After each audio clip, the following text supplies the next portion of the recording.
Agora, eu vou chamar para a mesa a Cleonice, a mestra Cleonice Peixoto de Mello, não, só para a mesa, o mestre Luiz Antônio da Silva.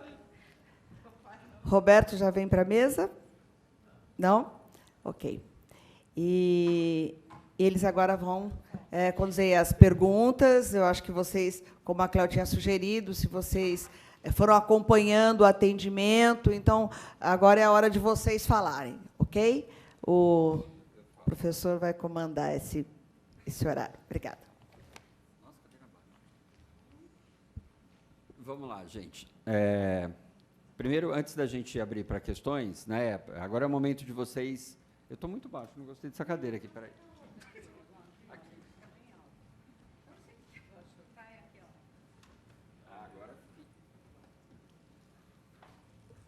Agora estou melhor aqui. Vamos lá, então, antes de abrir para os questionamentos, eu queria complementar algumas coisas. Eu falei, eu falo e, né, não é só a Cléo que fala, mas, assim, a Cléo falou uma coisa que é interessante logo no começo, é que, a todo instante, e aí eu gosto muito do exemplo, a gente falar do casal, mas a gente não fala do eu, né? Eu gosto muito do exemplo do eu. Eu quero mudar o outro está sempre errado, né? O certo estou sempre eu. E na relação, né, e aí até como eu faço isso também em RH, não só na psicoterapia, assim, a mulher sempre tem razão e o homem está sempre errado. Ele é o traste, eu sou a certa. As frases são essas, né? Tudo bem, tem uma série de carinho? Tem. O grande ponto da comunicação que eu vejo aí são duas coisas. Primeiro, eu não consigo fazer elogios, eu só critico, né? E se ele não é tão bom, por que eu continuo casado com ele? É a primeira pergunta que eu faço, né? Uma outra coisa, a gente fala muito que, assim, eu tento mudar o outro, isso eu chamo de comunicação, de relação, tem um termo que eu uso que, assim, é que eu vou muito pelo termo correto, que dá certo, né? A gente tenta fazer uma compatibilidade produtiva. Eu quero que o outro vire o que eu sou. Ele tem que mudar. Né? Se ele não mudar, a relação não dá certo. A pergunta é, por que o meu modelo é o certo? Por que o modelo dele é o errado? Quer dizer que aí vem um termo que eu também gosto. Eu desqualifico o outro. Ele não é capaz. Quer dizer, meu sócio histórico, como é que fica a minha vida, como é que fica o meu conhecimento, tudo que eu fiz? Quer dizer, a minha trajetória até chegar aqui não valeu absolutamente nada. É a sua vida que é a mais importante. Então, eu desqualifico a importância do outro. E aí uma outra coisa que eu também acho, não, mas eu sou super empático à dor dele. Isso não é empatia. Começa por aí, né? Tem uma coisa que eu gosto, que eu uso muito em RH, que uma amiga minha usou esse termo e eu adoto, que é compatibilidade produtiva. E o que a gente tenta é incompatibilidade produtiva.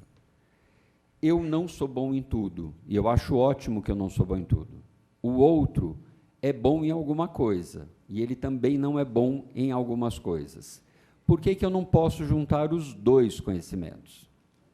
Por que eu tenho que mudar o outro, ser aquilo que ele não é, talvez ele não tenha capacidade de ser, e talvez ele não queira ser? Por que eu não uso o que eu tenho de melhor para fazer o que eu sei fazer de melhor, e usar o outro para fazer o que ele faz de melhor? Tem um exemplo que eu dou muito, e essa história da toalha todo mundo conhece, né? Sair do banho, eu costumo brincar que tem um encosto atrás de mim. Vai deixar a toalha em cima da cama, né? Eu estou há 30 anos casado com você, eu não aguento mais isso, e eu estou parado com a toalha completamente molhado, tipo assim, eu nem saí do banho e você já determinou a minha vida. E eu ainda sou obrigado a escutar. Se não sou eu fazer isso na casa, você, como preguiçoso, incompetente, não faz. E eu parado na minha. Para completar, a culpa é da sua mãe, que criou um folgado. Na boa, gente. Aí eu viro e falo assim, eu não vou estender a toalha. Porque se eu sou incompetente, vagabundo, eu não sou nada, e a culpa é da minha mãe, continua você histérica, neurótica, obsessiva, compulsiva, fazendo o que você precisa fazer. Uai, eu não falo, né? Porque é outra coisa que eu discuto muito isso quando eu estou atendendo o casal. Na hora do estresse, eu faço mais do mesmo. Se por característica, eu sei que a maioria das pessoas aqui na sala agora são mulheres, amigo. Gente, mulher fala. Mulher fala. Não. E homem não fala. Aliás, homem é objetivo, homem é direto, mas é modelo de funcionamento. A proposta do Roberto de fazer o grupo é exatamente esse, é discutir esse papel. Se na hora do estresse eu faço mais do mesmo, o que vai acontecer numa discussão? A mulher vai disparar a falar e o homem vai ficar mais quieto. E ela ainda vai falar, você quieto me irrita, e ele vai ficar mais quieto. Porque, gente, eu já estou dizendo, não fale. Ou, para que você está continuando a falar? Então, isso, e é muito curioso que, quando o casal vem para a terapia, na maioria das vezes, a gente tem problema de comunicação. Eu digo que eu não devo, mas eu não digo que eu preciso. Eu digo que você não presta, mas eu não digo no que você presta. Eu digo que você não serve para nada, mas eu não digo que eu não te amo. Então, acho que é essencial, né, os exemplos que teve aqui, né, assim, a gente começar a perceber, e a Cléo tem muito isso que eu gosto bastante, que é assim, eu tenho que ter referencial teórico. Se eu não conheço quem são os autores, eu vou estudar. Aplicar Moreno não é fácil para cada um, né? Colocar as técnicas de Satir não é fácil, entender da cadeira vazia, na Gestalt a gente usa a técnica da cadeira, então, assim, eu preciso me aprimorar, porque não é lindo desse jeito, gente. Né? O atendimento não é bonitinho como foi aqui, agora você senta e faz isso, você vira de lado. Não, é de um olhar para a cara do outro ou não olhar para a cara do outro. Né? Então, era isso que eu queria colocar antes dos questionamentos aqui, né? Porque, assim, é poder pensar que eu preciso estudar, eu falo isso toda vez que eu estou aqui nessa mesa, eu preciso estudar o tempo inteiro, eu não domino nada, eu não domino.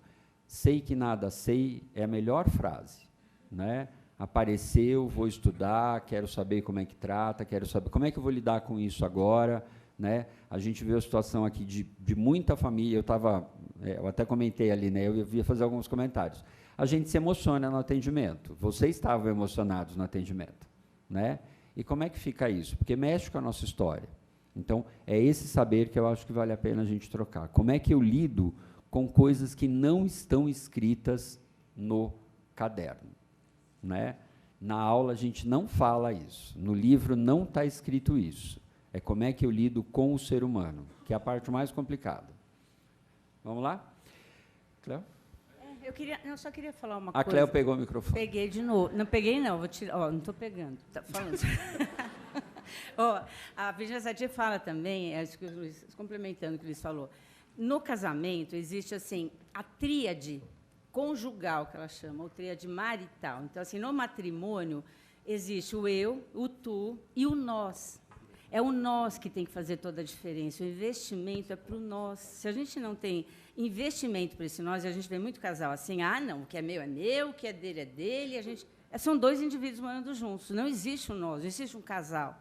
Então, o padrão que une é o nós. Inclusive, ela até compara que a Santíssima Trindade, né? O eu, tu e o nós. E é isso, o nós que precisa do investimento, o tempo todo, para que o casamento não se dissolva, se acabe o relacionamento, e os filhos peguem essa parte menos nobre dos pais, né? Que os filhos só ficam com os traumas, não ficam com nada de bom. Às vezes, assim, se pergunta, fala, não... Às vezes eu pergunto assim, gente, que nota você daria de 0 a 10 para o seu pai? Que nota, e para você como filha? Gente, tem gente que me responde 0 e 0. Ele não fez nada para mim, eu não vou fazer nada por ele. É muito triste você ouvir isso. Aí você vê o quanto a pessoa está comprometida, né? O quanto ela não está conseguindo investir nela mesma.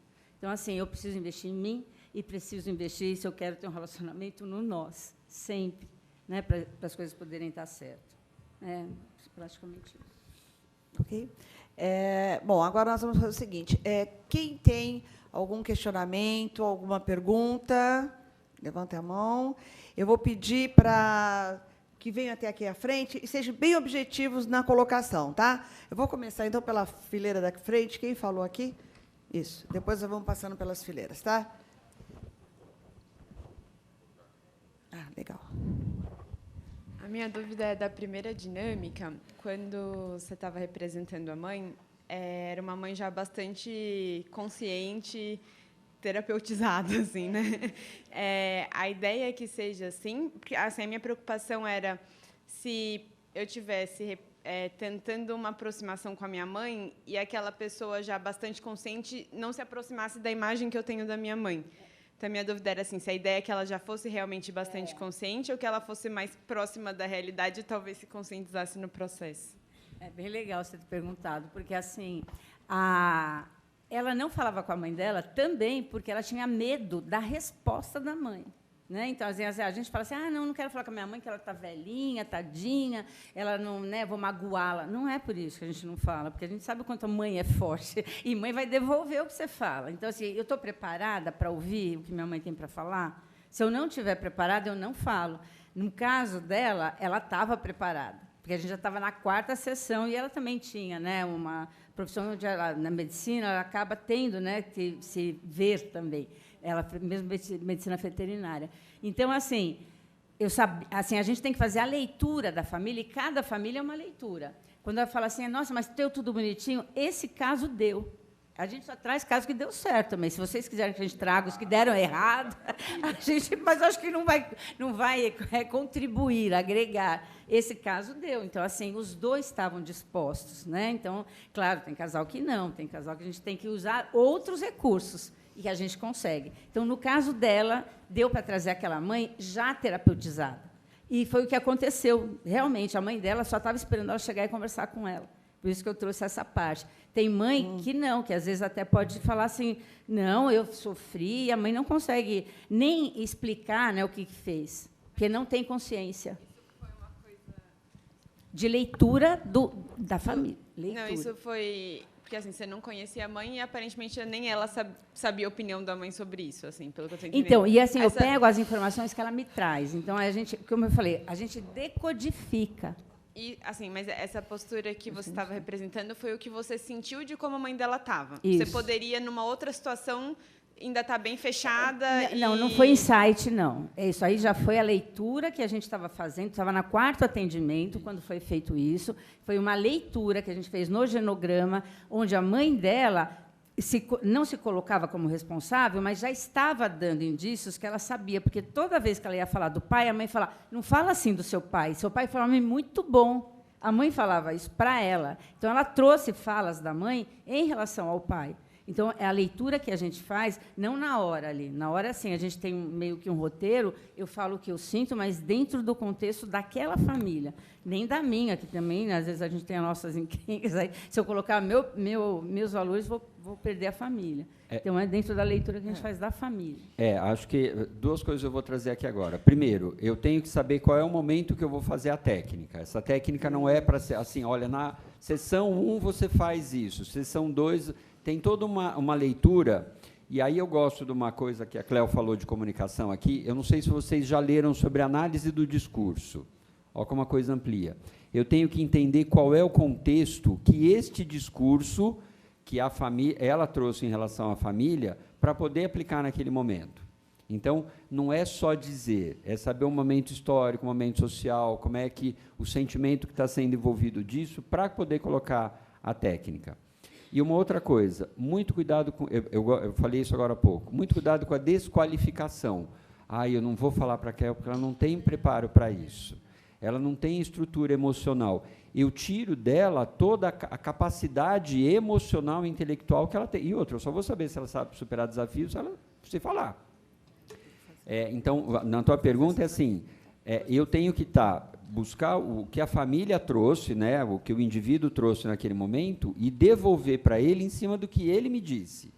Porque, senão, fica muito mais uma inferência do que, efetivamente, uma atuação. Vou trazer uma errada que deu, né? Comigo mesmo, né? Porque a gente fala da gente, não fala dos outros. Eu estava atendendo o casal e eu fiz a comunicação, né? Era um casal mais velho, 36 anos de casamento e tal. E, assim, os dois já estavam bem entendidos, assim, já estavam bem mais próximos, né? E aí, quando eu fui fazer a inversa, e aí eu coloquei um de frente para o outro, né?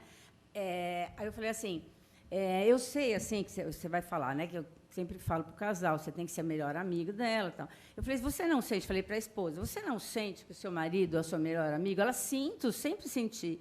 Quando eu fui falar para ele, de jeito nenhum.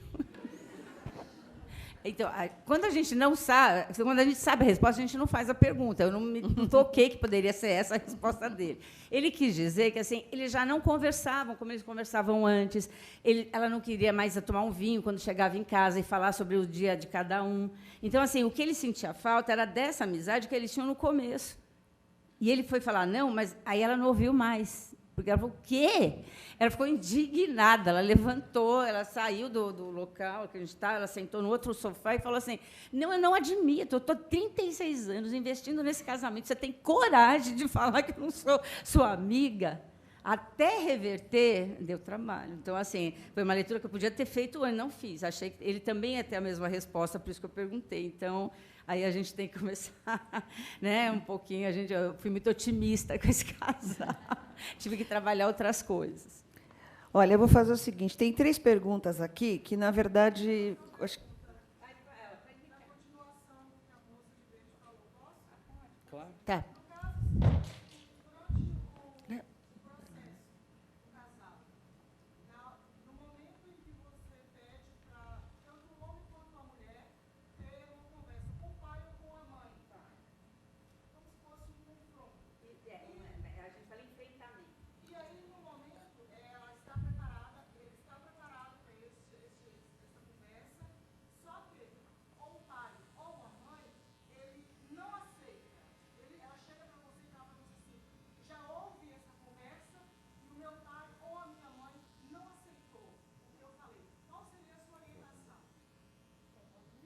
Eu quero falar primeiro, porque assim, eu quero falar primeiro. Eu já pus a mão aqui, eu quero falar primeiro. Porque aí eu deixo toda a teoria para a Cléo. Ela tem uma coisa muito interessante no processo da terapia, do atendimento de um casal ou de uma família, que assim, eu não digo talvez as coisas diretamente. Né? Se eu usar a palavra enfrentamento, e aí eu vou de novo na comunicação. Olha, eu preciso ter uma discussão com você. Eu não vou discutir com você. Eu tenho que entender o que a palavra discussão tem a ver com o modelo mental do outro. Então, eu gosto muito assim, senta com seu pai, com a sua mãe, e bate um papo. O que aconteceu? Me conta uma historinha. Ai, mas eu já te falei, então, mas agora eu preciso saber como é que isso funciona. Gente, não é o que eu digo, é o como eu digo. Né? Porque o outro, com certeza, ele vai negar, ele vai criar essa resistência, até porque vai mexer com a história dele. Né? Então, assim, me conta, deixa eu saber. Mas sabe aquela coisa de criança? Porque a gente não faz isso como criança. Infelizmente, a gente não aprende. Mamãe, como é que você conheceu? E é lindo. A história da minha mãe conhecendo meu pai é lindo. Quando eu fui descobrir a verdade, eu descobri que não era tão lindo assim. E a sementinha, a cegonha trazendo. Então, tem uma coisa fantasiosa até para a própria sobrevivência do indivíduo. E eu não posso perder isso no contexto do indivíduo. Se meu pai é fechado, eu não vou virar para ele e falar assim, pai, e aí, me conta como é que foi que você conheceu a sua mãe. Ah, ela é linda, maravilhosa. Tá, então, por que vocês brigam o tempo todo? Né? Eu tenho que prestar muita atenção nisso. Né?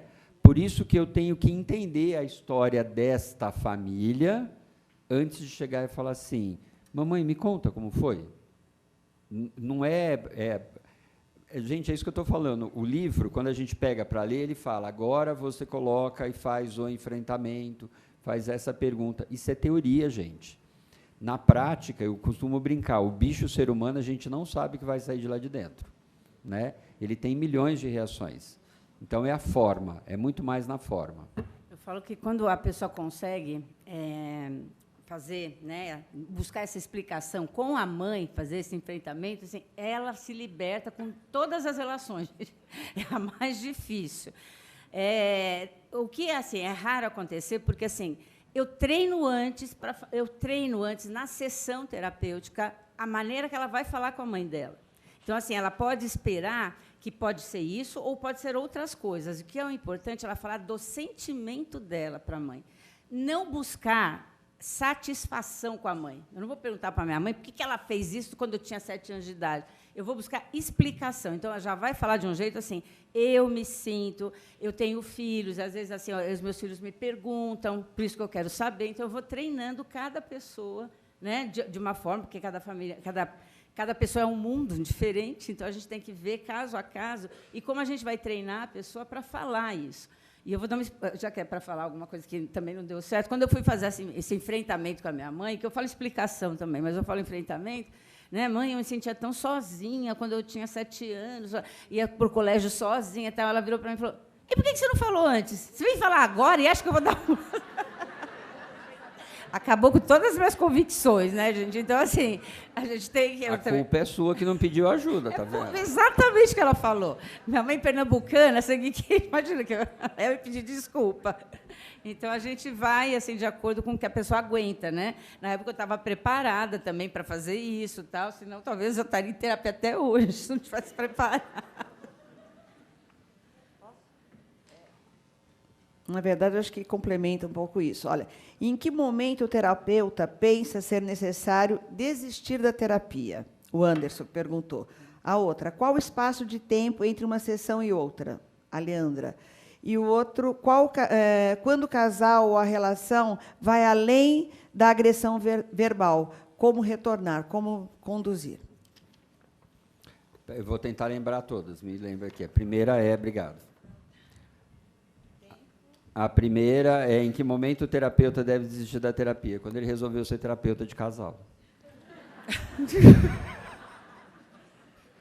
Gente, eu vou fazer uma brincadeira agora. Eu penso em desistir toda hora, porque eu falei assim, gente, eu vou dar conta, né? Eu vou dar conta, mas acho que esse é o grande desafio, né? Porque, assim, nenhum caso, e aí agora eu vou emendar, né? Assim, quando que a relação se torna agressiva, eu adoraria receber uma família linda, alegre, feliz, com cachorro, né? Linda, assim, a gente veio aqui porque a gente queria ser mais feliz do que a gente já é. Sabe por quê? Porque eu a amo, eu estou resolvido com meu pai, com a minha mãe, eu estou resolvido com isso. Aí eu pergunto, o que você veio fazer aqui? A gente veio te trazer alegria. Aí eu falei, olha que lindo. Não vai funcionar, né? Eu acho que, assim, primeiro, como ser humano, todo mundo tem o seu problema interno, isso é uma coisa. Aí eu resolvi viver com outro ser humano, complicou mais ainda. E botei alguém que, como a Cléo diz, eu vou transformar em esquizofrênico lá na frente. E estou contribuindo mais ainda. Então, assim, eu acho que é um repensar, e a frase que a Cléo usa, que eu gosto muito, é assim, vamos injetar saúde. Se eu deixar de acreditar nisso, eu deixei de acreditar na minha função como ser humano para para facilitar com que o outro tenha uma vida melhor. Eu não vou modificar o outro, gente. Eu não tenho esse poder. Mas eu posso ter poder de dar condições do outro refletir se ele quer mudar ou não. Né? Acho que esse é o papel. Eu posso ser um agente de mudanças, eu posso ser um agente transformador. Vai ter casos de violência, e aproveitando, eu vou muito mais ainda, quando a gente ouve casos de abuso, inclusive abuso sexual dentro da própria família. Então, e eu falo muito isso, para quem sabe, para quem me conhece, assim, gente, vai se resolver. Porque se eu não tiver resolvido comigo, eu não vou conseguir resolver o outro. Eu vou escutar coisas que vão mexer com a minha história, eu vou escutar coisas que vão mexer com meus valores. E eu vou olhar e falar assim, não, está errado, você não pode. Como é que eu vou falar isso se a família ela se constituiu nesse contexto? Por isso que eu tenho que entender história de família. E cada família tem, já sei o que você está me dizendo. Não, eu não sei. Não, me conta a tua história. É tudo igual. Não, a tua história é muito diferente da minha. Você tem um sócio histórico que tem um valor e eu não posso desprezar. Então, é lidar, assim, e eu rebato muito isso, vai estudar, pede ajuda. Não estou dizendo que, assim, a gente coloca muito isso. Gente, a gente está aberto, liga, pergunta, troca. Estou com um caso agora que eu não sei o que eu vou fazer. Eu faço supervisão o tempo todo. Eu viro, gente, eu estou precisando de ajuda. Como é que eu vou lidar com isso daqui? Porque a gente estuda, mas, na prática, quando o ser humano traz essa situação, tem um componente emocional nessa história. Tem um valor. Como é que eu vou dizer para a filha, que foi abusada pelo pai o tempo todo, que isso é errado? Porque tem um amor, tem uma devoção, tem um carinho, tem uma... Luiz, mas é um crime. Tá bom, não sou eu que estou vivendo, gente. É ela. Tem o valor dela, eu não posso desqualificar isso. E eu também não posso dizer que esse abusador é um ser abominável, tem uma história por trás desse abusador, é um ser humano. ok, acabou indo por caminhos, mas é o que o Roberto falou, se eu investigar a vida dessa pessoa, ele também é uma vítima. Não estou justificando, tá, gente? Não é isso. Né? Eu estou dizendo que, assim, se eu não entender essa história, eu não vou saber o que está acontecendo. E a última aqui, né, qual o espaço-tempo entre uma sessão e outra? Isso depende muito da dinâmica, né? Acho que assim, e depende muito da dinâmica do casal. Eu atendo casal que não tem condições de vir toda semana, a gente acaba conversando a cada 15 dias, a cada 20 dias, mas assim, eu acho que vale muito mais o compromisso do casal em se modificar. Terapia toda semana não funciona se eu não tiver afins. Atendimento de casal toda semana não funciona se o casal não tiver comprometido. Então, eu volto a dizer, eu só sou um agente. Né? O processo, quem vai passar, são eles. O meu papel é estar do lado para acompanhar isso da melhor maneira possível. Inclusive, quando o casal desmonta no meio do caminho, que essa é uma pergunta que ninguém falou aqui agora. Né? Volta tudo como era. Volta. Necessidade de funcionamento. Então, eu tenho que saber lidar com isso. Né? Não é o fracasso do terapeuta, não é o fracasso da terapia. Eu tenho que entender o que eu chamo dessa psicodinâmica. Tem um movimento e tem uma leitura nisso. O meu papel é saber identificar isso e levar para o casal para que ele continue funcionando de uma maneira mais integral, vamos colocar assim. Deixa eu complementar o que o Luiz falou, porque, assim, existem casais, eu atendo, na verdade, a cada 15 dias, eu prefiro, mas tem casais que, assim, às vezes, a necessidade, né, e a urgência da queixa que eles trazem tem que ser toda semana, até, em termos até de prevenção, né, de não atingir a separação antes, né, vai vir daqui, estamos separando, vem daqui a 15 dias, aí já separou quando vier, né? Caso de suicídio, famílias que vêm com esse tema, tem que ser sempre na sequência, né, para não perder a família. Então, assim, mas a ideia é assim, porque uma família a cada 15 dias, ela tem que ter o tempo de digerir também tudo que ela viveu ali na sessão. Né? Então, assim, não adianta assim, toda semana, então, assim, é como se a gente estivesse passando um monte de informação, ela vai ficar, mas não vai passar por dentro. Então, ela tem que vivenciar também, né, um pouco, dentro de casa, onde a vida acontece, é no dia a dia, né, e juntos, o casal, para ver se funciona essa parte. Na primeira, assim, quando que a terapia acaba, mas, né, quando desistir. Eu falo assim, que muitas vezes a gente não desiste da família, mas a família pode desistir dela mesma. Quando a família fala para você assim, olha, eu não vou fazer nada para diminuir as brigas que eu tenho, nem por ela, nem pelos meus filhos, é já um indicador. Né? Tipo assim, eu não vou deixar a minha felicidade por filho nenhum. Então, assim, eles já vêm meio assim, já reativos, assim, às vezes é difícil sensibilizar.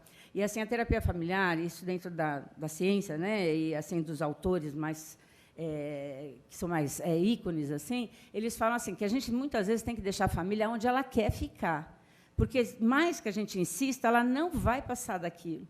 Então, assim, às vezes a gente usa como estratégia, né, como desafio. Olha, eu acho que para vocês não vai dar resultado a terapia, então não adianta a gente continuar. Então, assim, porque eles estão pedindo para parar. Né? Tem pessoas que são tão reativas, casais principalmente, que a mulher fala, não, ele não é isso, ele é aquilo. Teve uma que falou, eu tenho nojo dele. Há 15 anos, né, e falar isso é muito pesado dentro da sessão. E aí, às vezes, a gente, por estratégia, fala assim, então acho que é melhor assim, não vierem mais na terapia, né? O melhor mesmo é separar. Mas é como uma forma assim, de eles caírem a ficha e ver assim, que tem possibilidade de dar certo. Só que essas pessoas ficarem reativas, a gente vai conseguir caminhar. Então, é uma forma, às vezes, até de desafiar para que eles voltem atrás e se deem uma oportunidade. É mais para isso. Né? Mas desistir, às vezes, a família desiste mais da gente, né, do que a gente da família. Então, só um minutinho que não acabei ainda. É assim, eu passo a bola para ele e já falo, já te dou a palavra. Mas você já fala sobre isso. Então, assim, eu sempre assim, eu espero a família desistir. Porque aí, assim, eu sei que eu já esgotei todos os meus recursos. Né? A família que não conseguiu, ou não, realmente não estão querendo, né? Ou tem segredo, coisa que a gente não pega da família. Né? A mulher fala, eu quero falar com você sozinha. Falo, tudo que você me falar, você me dá o direito de falar para o outro, né? Porque, de repente, ela vem e fala que tem um amante. Aí eu não falo nada. Na briga à noite na cama, ela pega. Até para a terapeuta eu falei. a gente fica como, né? Então, assim, a gente tem que ter o compromisso com os dois, com o nós, não com nem com o outro, é com o nós, quando a gente atende casal. A agressão. Eu já atendi casos que o marido batia na esposa, violência doméstica e nos filhos. A primeira coisa que a gente tem que fazer é, assim, fazer um pacto com o casal. É pacto assim, não pode, durante o processo terapêutico, essas 8 sessões, nem levantar a mão, porque, se a gente souber, a gente interrompe a sessão terapêutica. É uma forma de injetar saúde, que aquele processo, eles não vão ter briga e nem vão ter agressão física. Os terapeutas familiares, eles pedem para a gente falar assim. Uma vez eu falei mesmo, assim, que ele continuava a fazer. Eu falei assim, olha, a terapia familiar e terapia de casal, ela é um privilégio para as pessoas que podem fazer. Se vocês perguntarem para qualquer terapeuta, às vezes tem terapeuta que cobra R$600 uma consulta. Né? A gente tenta dar atendimento social para divulgar mais e popularizar, porque todas as pessoas precisam. Então, lá a gente tem até atendimento gratuito, que vocês podem ligar e passar por terapia. Mas é caro, então é um privilégio. Quando a pessoa vai disposta a fazer a terapia, ela tem que colaborar. Não é? Então, assim, quem bate um no outro, gente, é muito primitivo. Eu falei isso exatamente. E o cara estava falando, mas eu bato, mas não é para machucar. Eu falei, para quê, então? Né? Se bate não é para machucar, não é a intenção, qual que é a intenção? E aí interrompeu e deu um resultado muito positivo. Porque, quando ele parou de agredir a esposa sentiu falta, porque ela percebeu que ela provocava. Falou, não, ele agora é um banana dentro de casa, porque não toma mais atitude nenhuma. Ele briga, ele sai, como eu falei para ele sair, né, da casa, sair do ambiente, ele saía. E ela começou a sentir falta ali atrás. Ela falou, eu vou atrás. Então, é um e outro sempre. Né? Então, assim, ou nesse caso, claro que tem casos, né, um pouco mais graves, que a gente não, crônicos, vamos dizer. Mas, nesse caso, ela mesma reconheceu que ela provocava. Então, assim, deu muito resultado, porque o menino de 12 anos estava numa depressão, já com indício suicida, né? E melhorou demais a relação familiar. E também foi em 8 sessões. Então, esse casal também deu certo. Então, a gente trata a agressão conforme vem. Se a gente não atende, a gente também não está fazendo nada de útil, né? Porque só estou empurrando para outro o que a gente não está conseguindo atender. Agora, tem casos que a gente pega na nossa história. Nesses casos, é melhor eu falar assim, que a gente precisa saber tudo. A gente tem que saber o telefone de quem sabe tudo. Né? Então, eu passo para o Luiz, para ele atender certos casos, porque a gente também precisa pedir essa ajuda que ele falou. Supervisão é o quê? É ver de uma nova forma, né? Super porque é acima, então eu vou ver de outra forma. E é importante a gente trocar sempre, porque a complexidade de algumas famílias e casais, nossa, supera as nossas, da nossa família, que já é uma coisa, né, bem... Porque a nossa família é complexa. Agora, tem umas que vêm que realmente são tóxicas. Quando as famílias são tóxicas, o casal é tóxico, a gente, às vezes, tem que pedir muita ajuda mesmo, para ajudar, ou então, né, fazer uma equipe para trabalhar junto a essa família. Pode falar. Agora eu deixo. Posso falar agora? Isso é família. Me lembrou um atendimento da época de faculdade, que é o que a Cléo falou assim, quando a família não quer, não sou eu que tenho que forçar. A história é meio complicada, e eu conto muito isso. A menina engravidou muito cedo, por volta de 14, 15 anos, consequentemente teve uma filha. Os pais extremamente tradicionais, religiosos, eu vou dar extremos agora, super moralistas, minha filha não vai ter filha, não vai ser mãe solteira. O que eles fizeram? Assumiram a menina, inclusive com o registro de nascimento. Então, o segredo, bota segredo, porque virou assim, né, as 7 chaves. Os pais, que eram avós, os avós viraram pais, e a mãe virou irmã. Ok? Olha o nó. Esta menina que engravidou com 16 anos, arrumou um namorado e casou. E engravidou. Consequentemente, a irmã da mãe virou tia da irmã. A tia da irmã, com 4 anos, estava entrando em psicose infantil. E a família se negava a contar a verdade. Aqui o questionamento foi, a menina está adoecendo mentalmente. Nós não vamos contar.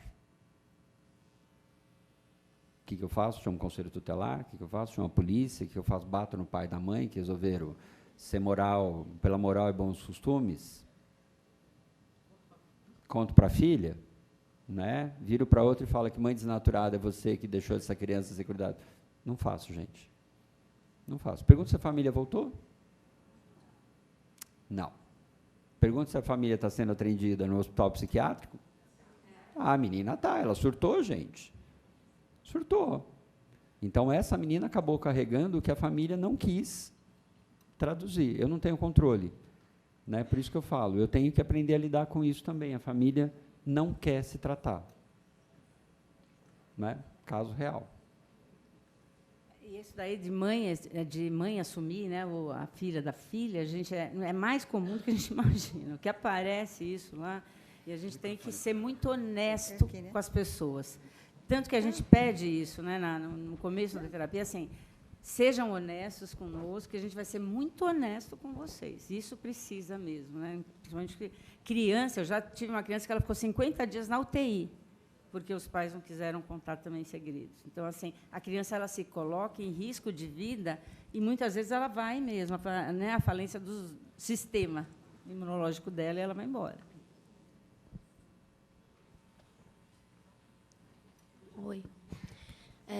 Bom dia. Eu estou aqui com uma dúvida, né? A gente sempre pensa no sucesso das terapias e nos casos de sucesso e tal. E aí eu queria entender, dentro da familiar, como que seria entender a separação depois de um processo. Né? Também se pode ser considerado um caso de sucesso o casal se separar. E aí como que a gente lida com isso? Assim? Porque eu lembro que eu comecei uma vez um atendimento familiar com supervisão, e depois de algumas sessões eles até começaram a se enxergar como eles eram, e aí a mulher se separou dele. E ele resolveu fazer o processo sozinho e tal, e deu continuidade. Mas eu fico pensando como que é isso para vocês e como que se lida, assim, se a gente dá sinais para eles que é uma relação tóxica e que não tem jeito, ou você deixa correr. Obrigada. Eu vou primeiro, e a Cléo completa aqui. Eu acho que tem uma fantasia tão linda, né, que me falam assim, o casal está brigando, a gente está para se separar, vai procurar a terapia. Eu falei, que bom, né? Vocês ao menos vão se separar felizes. Tem um sonho de que, quando manda para a terapia de casal, vai todo mundo ficar lindo, alegre, feliz, e vai casar de novo. Gente, não. Eu acho que tem uma coisa, e aí, quando envolve filhos, e a Cléo pode até complementar melhor, é assim, gente, o que a gente busca é o bem-estar. Né? Não necessariamente, e aí a Cléo falou no atendimento, né, tem um filme, indico, chama Relatos Selvagens. A última cena, spoiler, essa fala contém spoiler. A última cena dos Relatos Selvagens é um casamento. E, no meio do casamento, ela, né, numa situação, ela vira para o marido e ela olha para a aliança, né, eles acabaram de se casar, ela fala assim, até que a morte nos separe. Aí ela para e fala assim, não, até que a tua morte me separe. Né? Ou seja, quando você morrer, eu vou me separar, porque eu vou continuar viva. Já que até o fim da vida, então vai ser. Seja da sua, não da minha.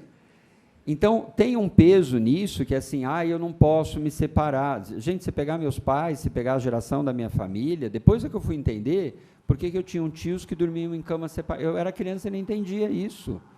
Mas estava lá até que a morte nos separe. Era uma relação tóxica, a gente não usava esse termo, mas era uma relação altamente violenta. Mas estava lá, firme e forte. Eu tenho históricos, né, de que, quando o tio morreu, a tia falou assim, eu não quero nem ver velar, porque nem minha peça íntima ele deixava eu comprar, eu quero mais é que morra. Então, a pergunta é, será que não era melhor ter se separado antes, por uma questão saudável da própria família? E aí o que a gente vai trabalhar é a questão do saudável. E tem um outro ponto, como é que eu lido com o saudável dos filhos? Porque, às vezes, eu não me separo pelos filhos. Então, é fazer a família perceber que existe uma coisa chamada saúde mental antes de uma coisa chamada doença mental. Ou a escolha. Quero continuar nessa relação, então vamos ser felizes assim. Acho que esse é o ponto. É muito rico quando eles mesmos percebem. Então, assim, a gente pode dirigir a terapia de um casal assim que, né, que está brigando tal, para a separação. Então, assim, quando eles veem tóxico desse jeito, quando eles se separam, o ganho da terapia é esse, é conseguir fazer com que eles se separassem de uma outra forma, trabalhando o que não deu certo naquela relação, até para eles não repetirem nas próximas.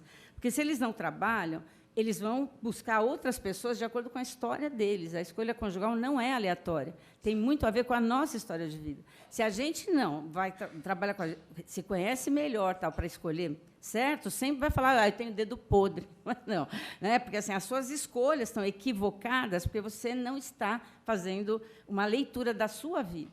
Por que você está escolhendo sempre as mesmas pessoas tóxicas, vamos dizer? Então, é isso, a gente vai trabalhando para o casal perceber, e eles mesmos chegam à conclusão, principalmente quando tem filhos envolvidos e os filhos já estão adoecidos. É muito melhor separar, porque tem casais assim que eles fazem muito mal para os filhos, não é pouco, não. Então, assim, pelo menos, assim, se vão ficar juntos, negociem outras formas de interação, porque a que vocês estão fazendo, vocês estão adoecendo o filho de vocês. Então, assim, se vocês não querem separar, junte dinheiro, porque vocês vão gastar muito quando a criança chegar aos 15 anos, porque ela vai precisar de terapia assim, né, intensa, porque vão surtar em algum momento, né? Às vezes não espera até os 4 anos de idade, vai até mais tarde, mas depois vai ter que assumir isso. Então, assim, os casais eles têm que ter aquela responsabilidade de colocar um filho no mundo. Né? Então, assim, eu não posso também, quando eu coloco um filho no mundo, eu tenho uma certa responsabilidade, que eu não posso falar, você, né, não vou deixar minha... Então, assim, eu preciso pensar.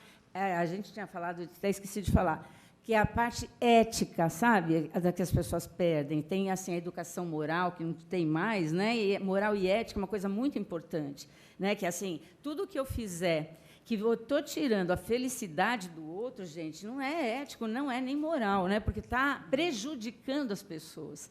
E as pessoas, às vezes, a gente fala assim, olha, dá para vocês pararem de brigar na frente dos filhos? Não.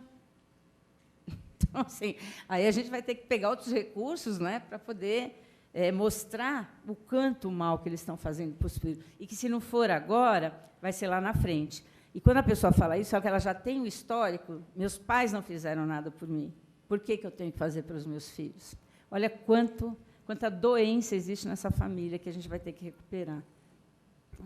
E uma coisa que me fez lembrar também é assim, os casais que se separam, passam pela terapia, se separam e são resolvidos, eu vou colocar assim, quando eu conheço um outro parceiro, outra parceira, eu falo, mas como que você é amiga do seu ex? Né? Você ainda ama? Né? Porque fica uma coisa meio doida, porque o outro tem aquele, né, quem entra para essa relação, do tipo assim, não, se é ex, não pode, ex tem que brigar. Né? Quer dizer que eu não posso estar feliz, e estar feliz com quem eu resolvi viver um tempo, tive filhos ou não, mas, assim, acabou a trajetória, por que a gente pode ser amigo? Né? Então, acho que é isso, é legal esse processo. Né? Assim, é um indivíduo, foi legal, eu gosto muito da oração da Gestalt, né? Eu faço minhas coisas, você faz as suas, eu não estou aqui para viver de acordo com as minhas expectativas, você não está aqui para viver de acordo com as minhas. Se, por acaso, nos encontrarmos, é lindo. Se não, não há a fazer. Não é? Que legal, vamos ser felizes juntos. Se não, por que eu tenho que brigar? Por que eu tenho que virar a cara? Por que a ex eu tenho que odiar, falar que está tendo assédio moral, está fazendo não sei o que... Para quê? Para me vingar porque não atendeu um amor? Né? Eu acho que é isso, é trabalhar com a... Eu gosto muito do termo fazer a pessoa ser feliz. Eu tenho que estar feliz, bem feliz. Mal feliz não vale. E também tem a parte assim, olha, da separação, que o pessoal assim, não se separam, né? Então, assim, acontece muito isso nos casais. O marido trai, a mulher perdoa, entre aspas, né? Eu perdoo, mas não esqueço. Voltam e ela faz assim, o resto da vida deles serem infelizes. Sabe aquela coisa? Eu vou fazer do nosso matrimônio um matrimônio bem infeliz agora, para ele pagar o que ele me fez. Gente, ela está se punindo os filhos por uma culpa que nem ela tem, vamos dizer, ou tem também, só que não assume, né, a responsabilidade. Porque até a traição só pode ser feita quando tem 2 pessoas. Né? Não existe traição fora disso. Então, assim, o nós estava muito fragilizado, por isso que aconteceu. Então, é um e outro sempre. Agora, assim, eu perdoar e trazer de volta só para infernizar a vida do outro, gente, é aquela coisa que você vai prejudicar a vida dos seus filhos, a sua mesma. Então, assim, É aquela coisa, eu estou infeliz, você é todo mundo infeliz. Meu marido vai ser infeliz e todos os infelizinhos que eu colocar no mundo. Se você não parar de falar, eu não vou parar de falar. Posso? Mas me veio uma coisa agora, que assim, quando isso acontece, ela vira e fala assim, eu volto. Aí entra num regime de sexo, gente. Sabe aquela coisa, punição? Você me traiu, então, assim, você está achando que vai ser fácil você conquistar? E aí, assim, para quem que você está punindo? Você não está com vontade? Você não gosta? Na boa, né? Hã? Se ele saiu, eu também saio. Já que ele fez isso, então não vai ter nada. Espera um pouquinho, para que eu preciso me maltratar para viver uma relação com alguém que supostamente eu disse que eu perdoei? Então, eu não perdoei. Eu quero vingança. Aí, a relação continua tóxica. Ok, posso passar para a próxima, para poder encerrar antes do almoço? Ela, porque ela já tinha escrito, só que... por favor.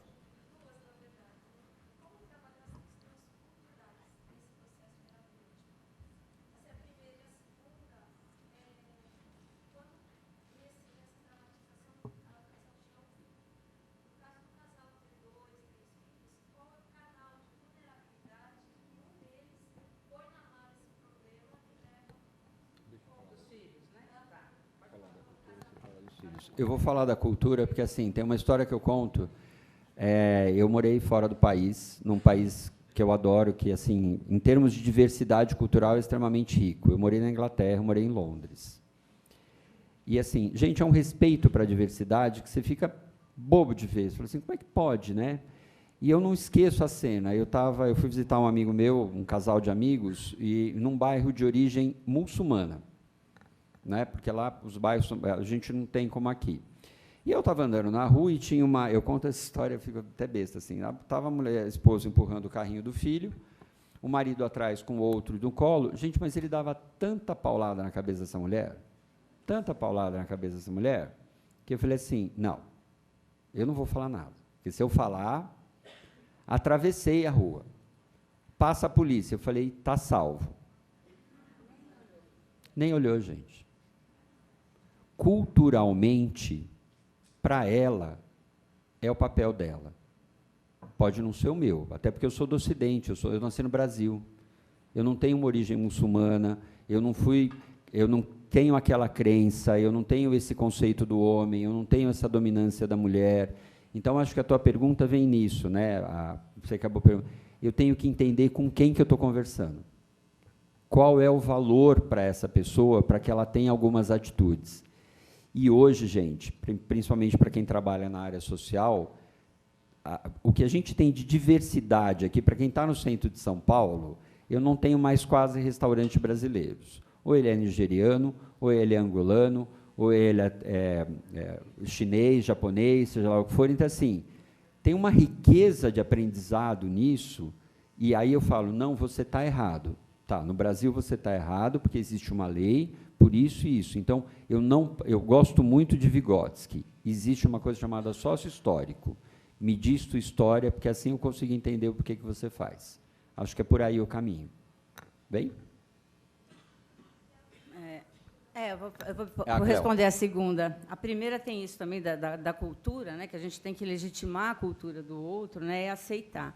Porque são diferenças, e assim, até para a gente ter um espaço de igualdade, a gente só tem esse espaço de igualdade na diferença, né, com o outro. Aí eu posso ter esse espaço onde eu aceito o outro do jeito que ele é e ele me aceita do jeito que eu sou. Nessa diversidade que a gente está falando, que muitas vezes são muito preconceituosos, né? Preconceituosos, assim, até de cultura. Na parte dos filhos, assim, tem um casal e 4 filhos, vamos dizer. Sempre um filho vai estar triangulado com os pais. Ou o pai e a mãe escolhem os filhos, ou os filhos se colocam à disposição dos pais. Porque os filhos tendem, para ser o preferido, a querer fazer tudo para chamar atenção. Quando o filho faz tudo para chamar atenção, os outros ficam de lado, fica o pai, a mãe e o filho. O outro irmão vai brigar para aquela posição, vai brigar e até ficar mais doente do que o outro para ficar naquela posição. O filho que não consegue ficar no triângulo é o filho mais diferenciado. Ele vai ter a possibilidade de crescer, fazer as coisas, se dar bem na vida, muito mais do que os outros. Porque os outros acabam ficando naquele triângulo, pai e mãe, e eles acabam assim assim, comprometendo o desenvolvimento deles, porque assim, de tanto ficar doente, de tanto ficar vivendo em função de pai e de mãe, eles não crescem emocionalmente. Então, assim, você vê as pessoas, tem um terapeuta que fala assim, as pessoas mais diferenciadas, as pessoas que mais se dão bem na vida, são aqueles filhos preteridos na sua família de origem. Esses filhos, quando crescem, deviam assim, voltar e agradecer os pais. Olha, muito obrigado por não ficar muito no meu pé e fazer quem eu sou hoje. Quando a gente é pequeno, a gente não enxerga isso, mas quando a gente é mais velho, aí você tem que agradecer, sim, porque fez uma diferença enorme dos irmãos que ficaram naquela posição de filho triangulado. A gente fala triângulo porque pai, mãe e filho. Tá? A ovelha negra nem sempre é pior da história, tá? É verdade.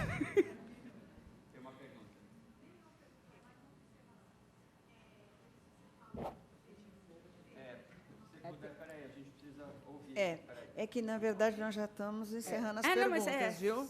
Vamos lá. Isso. Perfeito.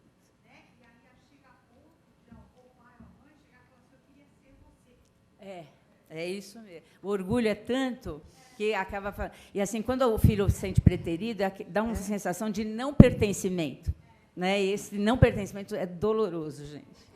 Então, eu sei que a gente tem muitas perguntas ainda, mas nós temos a parte da tarde, então vamos nos preparar para a tarde. Chamando o Roberto aí para a mesa, por favor, para a gente poder... Não vou sentar, só vou pedir para vocês, a parte da tarde, vamos precisar da ajuda de vocês.